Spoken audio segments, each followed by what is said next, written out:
கதை கேளோ கதை கேளோ பொன்னிவள நாடு காத்த அழகு நாச்சி கதை கேளோ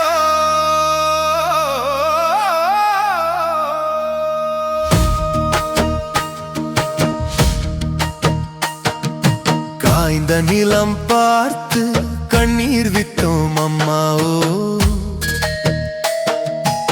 வயலும் வறண்டு கிணறும் வற்றி வாடி நின்றோம் அம்மாவோ பஞ்சம் பட்டினி பிடித்து நின்றது பசிகள் கூவுது அம்மாவோ மக்கள் எல்லாம் ஒன்றாய் கூடி இறை ஞானம் தேடினோ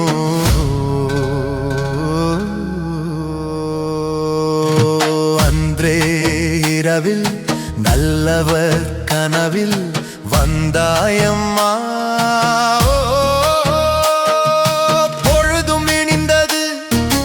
ஊரும் சேர்ந்தது கண்ட கனவை சொன்னாரோ கண்கள் எல்லாம் கலங்கின கனவில் வந்தாள் தேவதை அவள் ஆவாரம் பூவழகி மின்னும் மூக்குத்தி பேரழகி கல்வெட்டு பேச்சு அழகி கம்பீர குரல் அழகி பகை முடிக்கும் கண்ணழகி காற்றில் நடக்கும் பொன்னழகி பொறுமைக்கே அரசி அழகிற்கே பேரரசி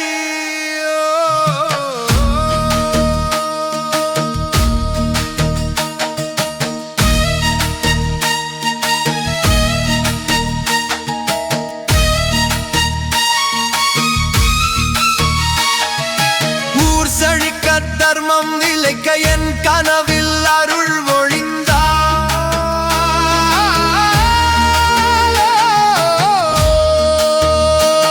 தென்ன ஓலை வெட்டி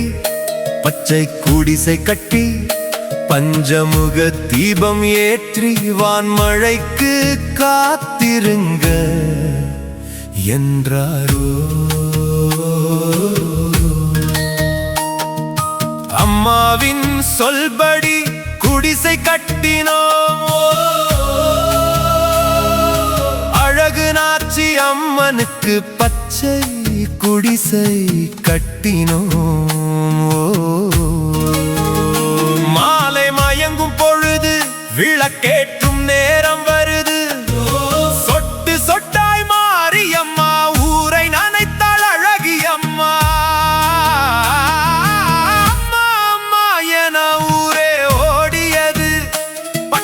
குடிசையில் கூடியது அது ஓலை குடிசையா தெய்வ ஓவியமா ஒருத்தருக்கும் தெரியல எதுவுமே புரியல உள்ளே சுடர் ஒளி பளபளக்குது அம்மா பெருமழை பெய்மழை பெய்யுது அம்மா மாமழை தீபத்தில் ஒழுகுது அம்மா நீர் விளக்கை நிறைக்குது அம்மா காணாததை கண்டோம் ஒருத்தரும் கண் இமைக்கல பச்சை தண்ணீரில் விளக்கு எரியுது அம்மா அங்கே பார்த்தோம் இங்கே பார்த்தோம் ஆளரவமே இல்லையே விளக்கு மட்டும் எரியுதே அம்மா அம்மா நீதான் வந்தாயோ பெரும் மழை தந்தாயோ தண்ணீரில் விளக்கு எரியும் பரம ரகசியம் செய்தாயோ அம்மா கருப்பு வண்ணன் அவன் சிவந்த கண்ணன் அம்மா உன் காவல் நாய் விளக்கை காத்து நின்றதம்மா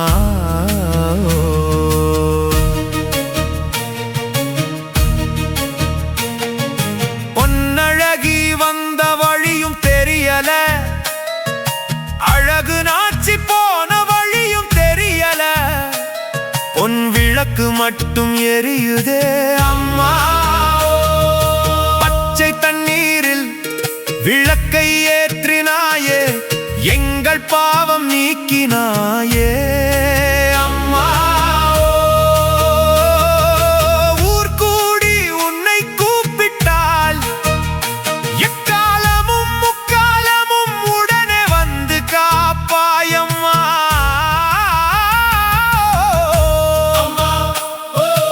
அழகு நாச்சி அம்மா,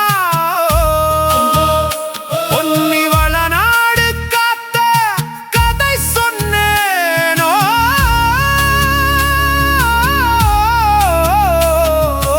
அழகு நாச்சியே போற்றி, அதிகார கோட்டை அரசியே போற்றி.